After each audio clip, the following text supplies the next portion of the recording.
मागच्या 4 वर्षानंतर ना मी आज एकदा पुन्हा एखादं पुस्तक वाचायला सुरुवात केली आणि त्याचं रिझन काय होतं माहितीये का?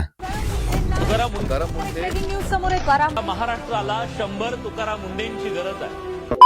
हाय, मी इंजिनियर सुफी. सध्या मी जॉब करतोय साऊथ इंडियामध्ये बरं का. हा तो साऊथ इंडिया बरं का जिथं लोकांना अजून हिंदी बोलता येत नाही. ह्यांना मी जाऊन मराठी पुस्तक आहे का हे विचारतो. ऑब्विसली त्यांचं उत्तर नाही होतं, पण मी आज फायनली बेळगावला पोहोचतो. जिथं पासून नंतर ना मला जे पाहिजे होतं ते पुस्तक इथे भेटतं. पुस्तकाची किंमत काही 250 रुपये इतकी काहीतरी होती. सध्या ह्याची खप कशी आहे जास्त? भरपूर आहे, द्यायला लागले. माझा 8 दिवस झाले आम्ही द्यायला लागले ना. मागणी होती म्हणून आम्ही आणले.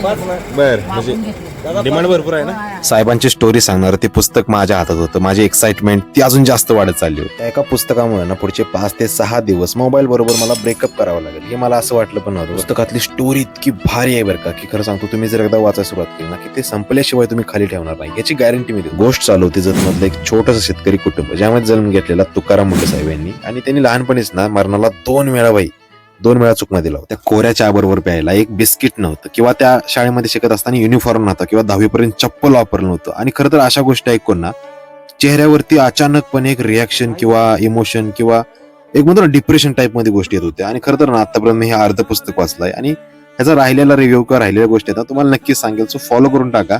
आपण भेटू पुढच्याच व्हिडिओमध्ये मित्रांनो.